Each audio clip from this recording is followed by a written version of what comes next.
શાંતિ હોજો રે.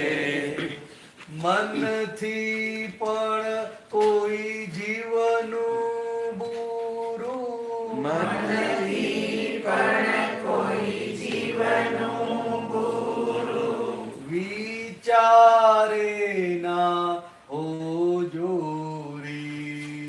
વિચારે ના હોજો રે.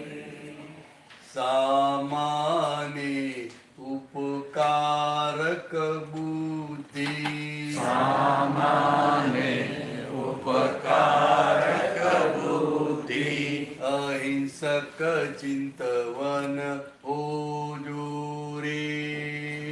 અહિંસક ચિંતવન હોજો રે. વાણીથી શીતળ માધુરી, વાણીથી શીતળ માધુરી ભેલાડે તે મોટો રે. વેલાડે તે મોટો રે. લોકોને સુખ આપે તેવા, લોકોને સુખ આપે તેવા કાર્યાંતે સુખ જોશો રે. કાર્યાંતે સુખ જોશો રે. આ દુનિયામાં સર્વે જીવને, આ દુનિયામાં સર્વે જીવને સુખ ને શાંતિ હોજો રે. સુખ ને શાંતિ હોજો રે. લક્ષ્મી ગમે તે ધંધામાં, લક્ષ્મી ગમે તે ધંધામાં મેળવનારો પુણ્યો રે. મેળવનારો પુણ્યો રે. પુણ્યોત્પાદક સત્સંગ માર્ગે, પુણ્યોત્પાજક સત્સંગ માર્ગે ખર્ચી ધનને જોજો રે. ખર્ચી ધનને દોજો રે. હું જાતે વિજ્ઞાન સ્વરૂપ છું, હું જાતે વિજ્ઞાન સ્વરૂપ છું. પ્રયોગ ચોખ્ખો હોજો રે. પ્રયોગ ચોખ્ખો હોજો રે. હું જાતે વિજ્ઞાન સ્વરૂપ છું, હું જાતે વિજ્ઞાન સ્વરૂપ છું. પ્રયોગ ચોખ્ખો હોજો રે. પ્રયોગ ચોખ્ખો હોજો રે. માનવ કાયા સિદ્ધ મંદિર છે, માનવ કાયા સિદ્ધ મંદિર છે. આત્મા અંદર નોખો રે. આત્મા અંદર નોખો રે. માનવ કાયા સિદ્ધ મંદિર છે, માનવ કાયા સિદ્ધ મંદિર છે. આત્મા અંદર નોખો રે. આત્મા અંદર નોખો રે. આ દુનિયામાં સર્વે જીવને, આ દુનિયામાં સર્વે જીવને સુખ ને શાંતિ હોજો રે. સુખ ને શાંતિ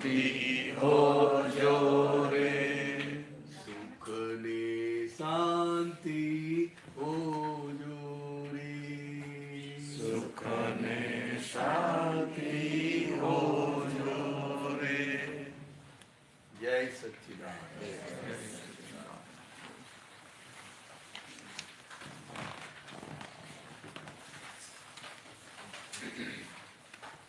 પૂછજો ત્યારે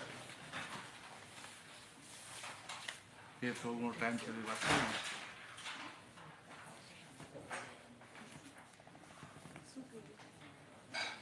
આશીર્વચન હા, છેલ્લા હોય ને આશીર્વચન. સમાપન કરવું પડે ને છેલ્લે. હા બોલો. જાતે વિજ્ઞાન સ્વરૂપ છે, પ્રયોગ ચોખ્ખો હોય. એ આ બહુ મોટી દાદાની અદ્ભુત વાત છે.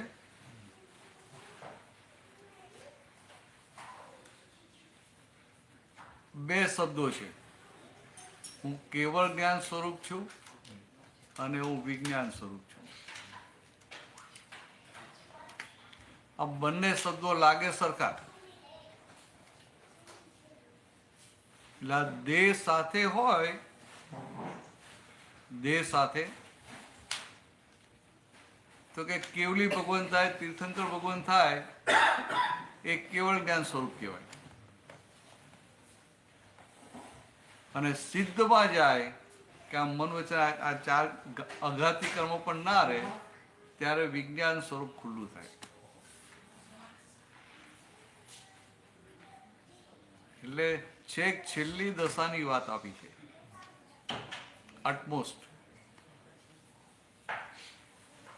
એટલે આમ કેવું છે કે આપણે બોલીએ કે આ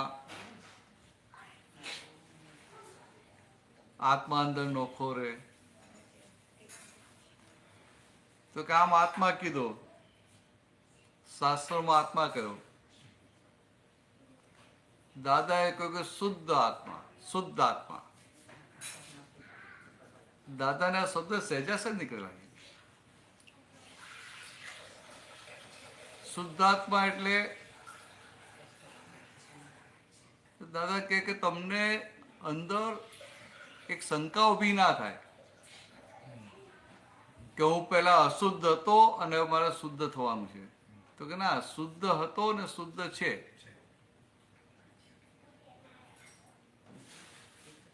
તો પાછા જ્ઞાન વિધિમાં શું બોલાવે? હું શુદ્ધાત્મા છું, પછી બોલા હું વિશુદ્ધાત્મા છું. એટલે કહેવા શું માંગે છે કે મારો જે શુદ્ધાત્મા જે સ્વભાવ છે,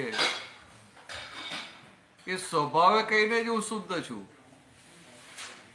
જેમ બરફનો સ્વભાવ ઠંડો હોય તો બરફ ક્યારેય ગરમ થઈ શકે?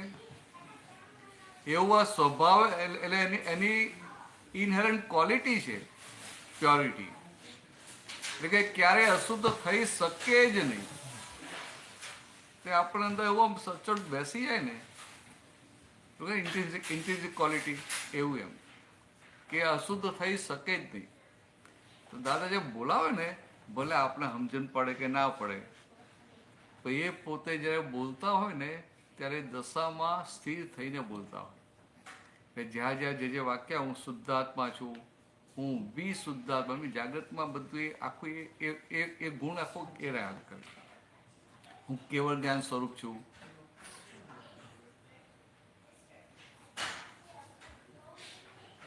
હું અનંત જ્ઞાન વાળો છું કે અનંત દર્શનો છું, બોલે ને ત્યારે એમને એ બોલે હું અનંત જ્ઞાન, એમને અનંત બધા જ્ઞેયો દેખાય એમ, એને પોતે છૂટો, પોતે જ્ઞાતા. તો કે એ જ્યારે જે વાક્ય બોલાય એ પદ એમને વળતે. એટલે કહ્યું કે આ પ્રયોગ ચોખ્ખો હોવો જોઈએ. આ મિકેનિકલ નથી. મિકેનિકલ એટલે કે આ મિકેનિકલ ક્રિયા નથી કે દાદા જે શબ્દો બોલ્યા ને આપણે શબ્દો બોલી ગયા, એવું નથી. એકે એક વાક્ય તે વખતે જ્યારે દાદા બોલાય ને ત્યારે તે રૂપ થઈને બોલે. કોઈ જગતને તો ક્યાંથી સમજાય? જગતને તો એટલું લાગે કે ભાઈ આ ખૂબ આનંદ આવ્યો. બાકી દશા કેમ નહીં પકડાય પારસભાઈ? દશા ના પડે ને, એટલું લાગે ખૂબ આનંદ આવ્યો. પણ દાદા આખી વિધિમાં જે વાક્ય બોલાતો હોય ને તે રૂપ થઈને બોલતા હોય. ઇવન આપણે ખબર પડે દાદા બોલે હું સૂક્ષ્મ છું, આપણે બોલે હું સૂક્ષ્મ, દાદા બોલે હું સૂક્ષ્મ છું, આપણને થાય કે આ સૂક્ષ્મ થઈને બોલે, તે રૂપ થઈને બોલે. બધા જે બોલે હું અવ્યાભાસ સ્વરૂપ છું, એ સમય અમને બધી આ બાધા પીડાનો ભાગે દેખાય અને હું અવ્યાભાસ બંને જ દેખાય. એટલે પોતે દશામાં વર્તે એટલે તમારામાં એ પરિણામ પામે. આ આખી વસ્તુ છે. આ મિકેનિકલ નથી કે આ બહારની ક્રિયા નથી, પણ એ દાદા ભગવાનની એ જે અદ્ભુત દશા, એ દશા કામ કરે છે. આ જે કૃપા ઉતરે છે ને દાદા ભગવાનની દશાએ કહીને ઉતરે છે. દશાએ આખી બહુ અલૌકિક હોય. પ્રયોગ ચોખ્ખો હોવો જોઈએ એ કયા રેફરન્સમાં છે? હા, એટલે આ જગતમાં કેવા બધા જાત જાતના પ્રયોગો ચાલે ને, અને આ જે પ્રયોગ છે તો કે આ પ્રયોગ પ્યોરિટી સાથે જોઈએ, દશા સાથે જોઈએ. પ્યોરિટી અને દશા વગર કશું કામનું ખરું? એટલે આપણા માટે તો એની સિન્સિયરિટીથી લેવાનું એ રીતે જ નહીં. કારણ કે દશા તો હજુ ક્યાં બદલાઈ ગયા. એવું ને આપણા લક્ષ્યમાં હોય ને કે દાદાની આવી દશા અને મારે એવા થવું છે, એટલે બીજ નખાઈ ગયા ને. સમજાય?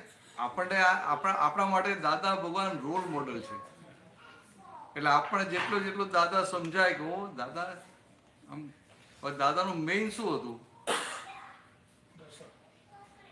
એમને એ ઋષભદેવ ભગવાન મળ્યા ને ત્યારથી અત્યાર સુધી શું હતું તો કે એમને શરૂઆતના અમુક જન્મોમાં જ આખી વ્યવહારની શુદ્ધિ કરી નાખી હતી. એટલે એમનું કેવળ જ્ઞાન તો ગમે ત્યાં ખુલ્લું થઈ જવું હતું, પણ ખાલી આ એક નક્કી કરું કે આ વ્યવસ્થિત સીધો આત્મા મોક્ષ આપે તો જ જોઈએ છે. એટલે પ્યોરિટી વાળો ભાગ આખો ખુલ્લો થઈ ગયેલો અને પછી અક્રમ ખુલ્લું થયું. આપણે અક્રમ મળ્યું પણ ભરેલા માલ સાથે, એ કલયુગના ભરેલા એટલે કે ઇમ્પ્યોરિટી સાથે મળ્યું. એટલે આપણા મને દાદા પરમાં આસમાન જમીનનો ફરક આ રીતે સમજાય. આપણે બધા મહાત્માઓ ખરા પણ મળ્યું કઈ રીતે? બટ નેચરલ થયું આપણને કૃપાથી જ થયું ને. એટલે કૃપાથી એટલે શું કહેવામાં? ભરેલા માલ સાથે. પછી કોઈનો માલ વધારે હોય, કોઈનો ઓછો હોય, વાત જુદી છે આખી, પણ ભરેલા માલ સાથે થયું એટલે કૃપાથી પ્રાપ્ત થયું. કૃપા એટલે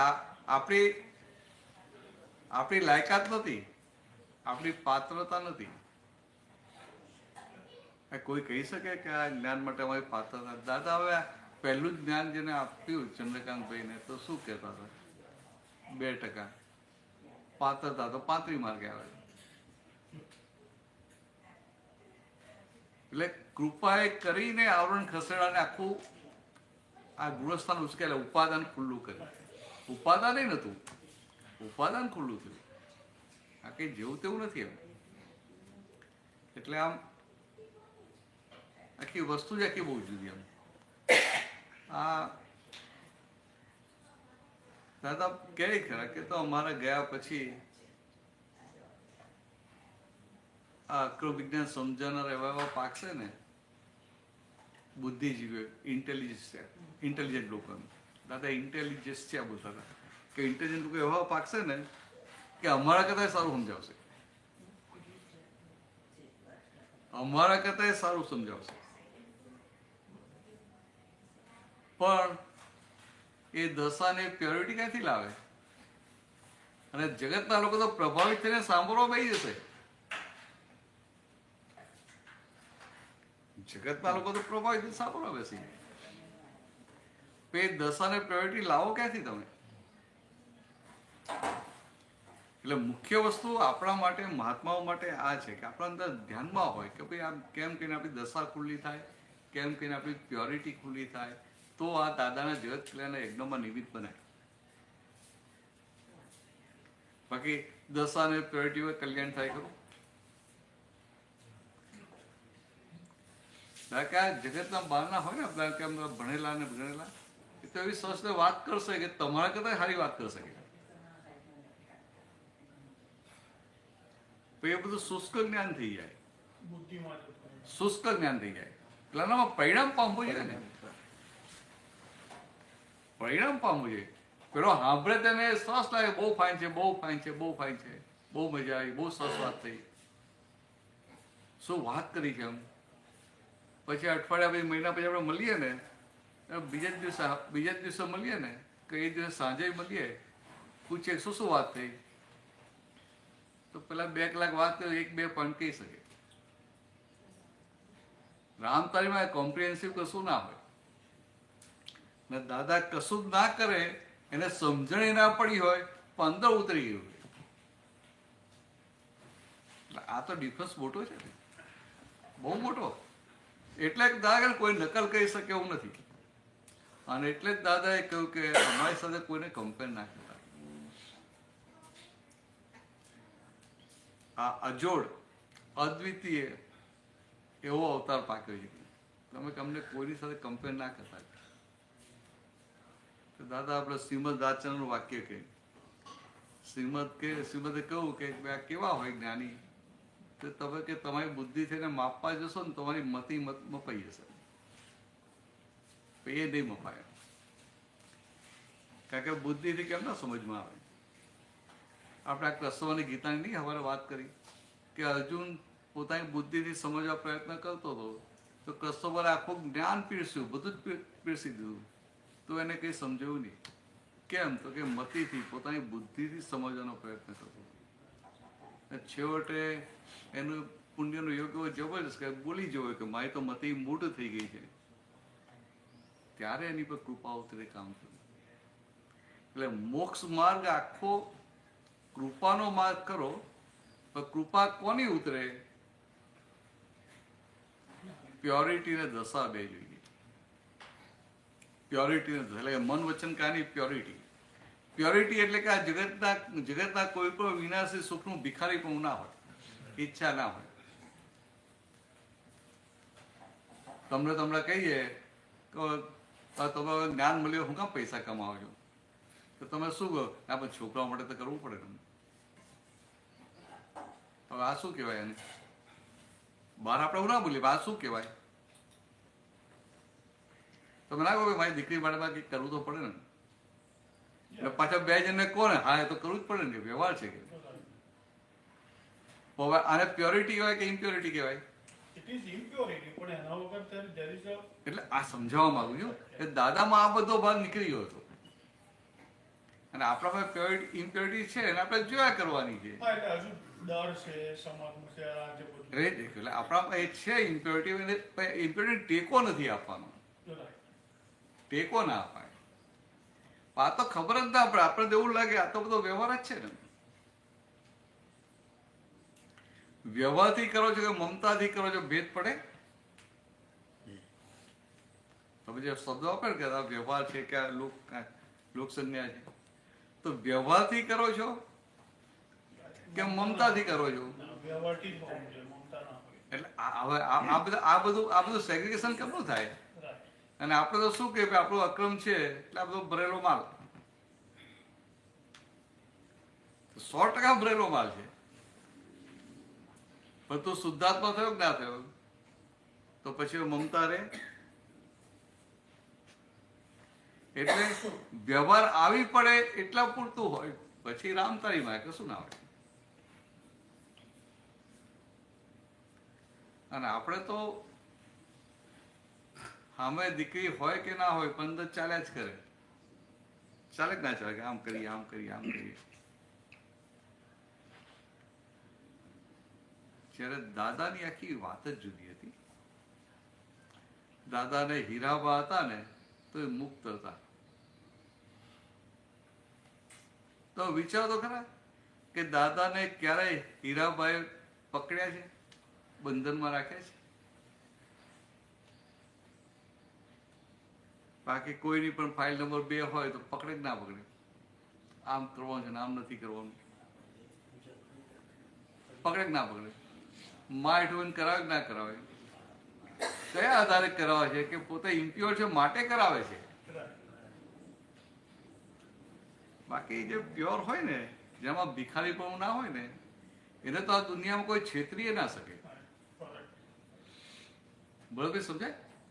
જે પ્યોર હોય ને, એટલે કે જેનામાં જગતની કોઈ પણ વસ્તુ ભિખારીપણું ના હોય, એને કોઈ છેતરી ના શકે. ધારો કે તમને કોઈ છેતરી ક્યારે જાય કે લોભીઓ હોય ત્યાં દૂતારા ભૂખે ના મરે. પણ પ્યોર હોય, જેને જગતની કોઈ પણ ચીજની ઈચ્છા જ ના હોય, આ તમને કોઈ છેતરી કઈ દે જાય, માન આપીને, લાલચ આપીને, અહંકાર પોષીને. પણ આવા કોઈ વિનાશી સુખ એમને જોઈતા જ ના હોય, તમને છેતરી કોણ શકે? અને એમને છેતરી શકે તો જ્ઞાની જ ના કહેવાય. જો તમને કોઈ છેતરી શકે તો જ્ઞાની કેવી રીતે કહેવાય? તો કે આપણી અંદર કઈ વીકનેસ પડેલી હોય તો કોઈ આપણે ચીટિંગ કરી જાય. તો દાદા કે આ દુનિયામાં કોઈ એવો પાક્યો નથી કે અમને છેતરી શકે. અમે જાણીને છેતરીએ. જાણીને છેતરવાનો દાખલાનો મોટામાં મોટો પેલો 500 રૂપિયાનો દાખલો આપતા હતા ને, નાના હતા ત્યારે ભાદરમાં પેલા કીધું, એમને 500 રૂપિયા આપ્યા હતા અને પછી ઘણા વખત સુધી આપ્યા નહીં. એટલે પછી જયારે ઉઘરાણી કરી ત્યારે પેલા ઊંધો ચોટ્યો, તમે મને ક્યાં આપ્યા? મેં તમને આપ્યા છે. તો આટલી મોટી એમાઉન્ટ એ જમાનામાં 500 રૂપિયા એટલે, અને એમાં પેલો ઊંધો ચોટ કે તમે મને ક્યાં આવે? મેં તમને આપ્યા છે. તો દાદા કે તું આવજે ને આપણે ત્યાં પેઢી પર એટલે સવારે આવજો ત્યાં. એટલે તો પેલા મુનિમ આવ્યા ને તો પછી પેલા નાટકે કર્યું, બધા પાના ફેરવાય કર્યા કે હા ચાલ 500 છે, ચાલ તને આપી દઈએ. એવી રીતે જાણીને છે પેલાને ખબર ના પડે કે મેં આ દાદાને છેતર્યા અને દાદાને ખબર છે.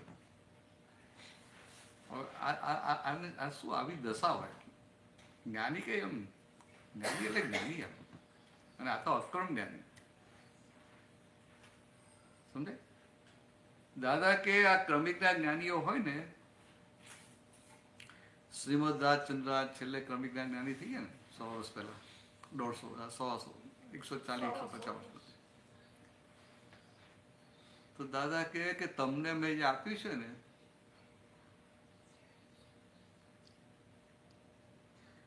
એમના કરતા ઊંચી દશા આપી છે.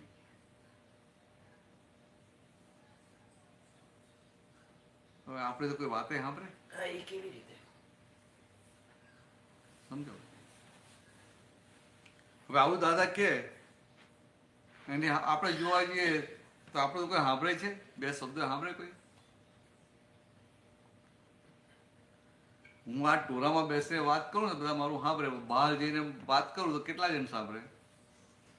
અહીં તો આ કે ને ભાઈ ચાલો ચાલો આવવા જેવું છે, આવવા જેવું, સાંભળવા જેવું છે, બહુ સરસ વાત છે, બહુ કામ લાગે, પ્રેક્ટિસ, આવું 2-4 જણ કહે ત્યાં પેલા આવે.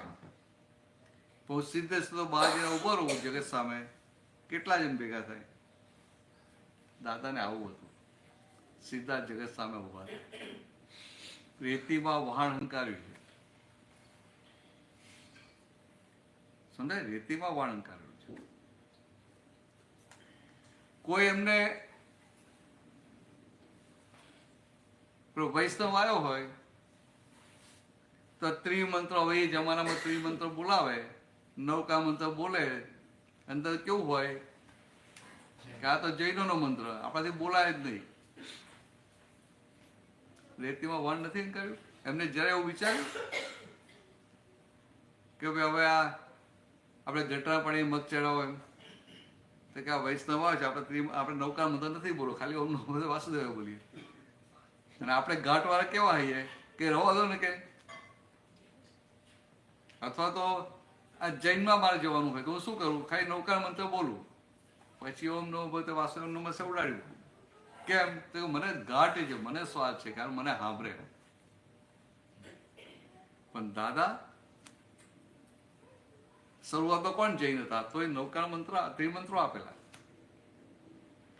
પણ એમની જે દશા હતી ને, એમની જે પ્યોરિટી હતી, એટલે જે આપે સામો સ્વીકાર કરતો હતો. અને આપણે સાચું આપીએ તો સ્વીકારતો નથી. ના ખબર પડે કેટલો ફરક છે? આપણે સાચું આપીએ તો સ્વીકારે નહીં. અને એ જે શરૂઆતના દિવસો કેવા હોય, એમાં ભગવાન શબ્દ સાંભળીને બધા ભડકી જાય.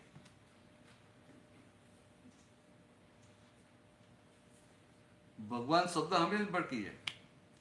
દાદા પાસે આવવું એટલે તો જબરજસ્ત પુણ્ય હોય ત્યારે હોય. આમ જેમ પેલા અભિમન્યુના પેલા 7 કોઠા વિંધવાના ને એવું છે એમ. કારણ કે પેલા ગ્રહસ્થી વેશમાં જોતા થાય આવા તો જ્ઞાની હોતા હશે.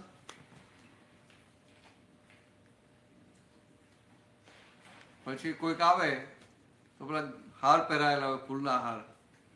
ત્યાં જઈને તો એવું થાય કે આ પુષ્પ પાંખડી જ્યાં દુભાય નહીં જીનવની આજ્ઞા ત્યાં. કે આ તો હાર પહેરે છે, હિંસા થાય છે, અહીંયા આ ક્યાંથી જ્ઞાની હોય? એટલે આ ગ્રહસ્થી વેશમાં એક કોઠો વિંધવો પડે. આ હાર હોય તો બીજો કોઠો આવે.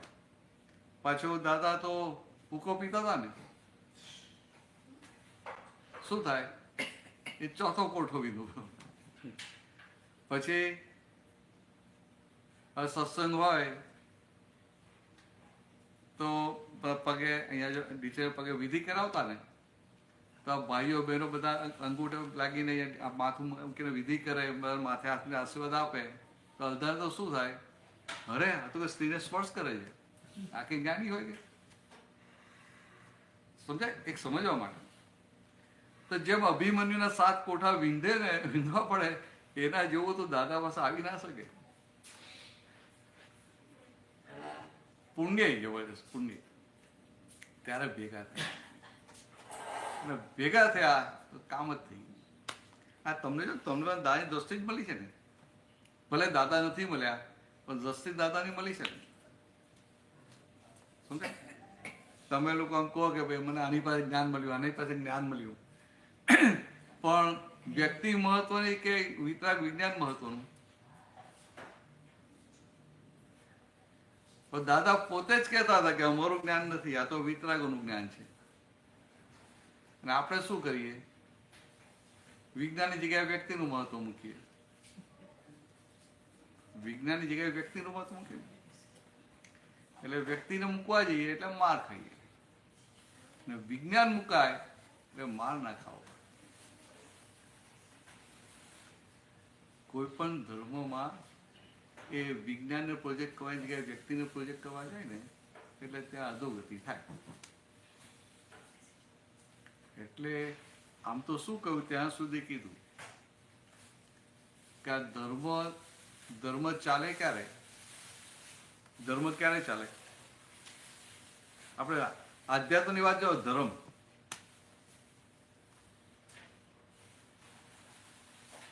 તો દાદાએ તો કીધું કે ભાઈ આ ધર્મ છે, ક્યાંય જાય ત્યારે ગુરુ કરવા હોય તો કે 2 વસ્તુ જોજે. એની પાસે જ્ઞાન નહીં હોય તો ચાલશે, પણ લક્ષ્મી અને સ્ત્રી સંબંધી વ્યવહાર ના હોય ત્યાં ગુરુ કરજે, તું સ્લીપ નહીં થાય. અને આધ્યાત્મ માટે શું કહ્યું? આ મોક્ષ માર્ગ ક્યારે ચાલે? 2 વસ્તુ હોય ને ત્યારે મોક્ષ માર્ગ ચાલે. એક મન વચન કાયાની પ્યોરિટી, અને નંબર 2 વિતરાગોના સિદ્ધાંત, એની ક્લેરિટી. આ 2 વસ્તુ હોય ને તો કે એક માણસ હોય ને તો એ માર્ગ ચલાય કરે. અને આ ના હોય ને તો કેટલાય માણસો ભેગા થતા હોય ને બધું સુપરફ્લુઅસ છે. એટલે કલ્ટ થઈ જાય. પછી કલ્ટ, ભાઈ આમને કીધું ને એટલે બરાબર છે, પછી એનું પોતાનું વિચારી ના શકે. પછી પેલું આમ કે ને આમ ગાડરિયો પ્રવાહ, અંધશ્રદ્ધા, એવું કલ્ટ થઈ જાય. જ્યારે આ ભગવાન મહાવીર હતા, શું હતું? મન વચન કાયાની પ્યોરિટી. અને આ પ્રકાશ થયો એટલે કેવળ જ્ઞાન ખુલ્લું થયું, એટલે સિદ્ધાંત ખુલ્લો થઈ ગયો. ચોથો તો બરાબર છે. એટલે 5 વાર આપણે થોડી છૂટ આપી ને. દાદાને કેવળ જ્ઞાન પ્રકાશ પચ્યો 356 ડિગ્રી, તો આપણે એટલે છૂટ લીધી ને. અને ઉપર આપણે આનંદ થયો, ચાલો સારું થયું. આમ જોવા જઈએ તો કેવું કહેવાય?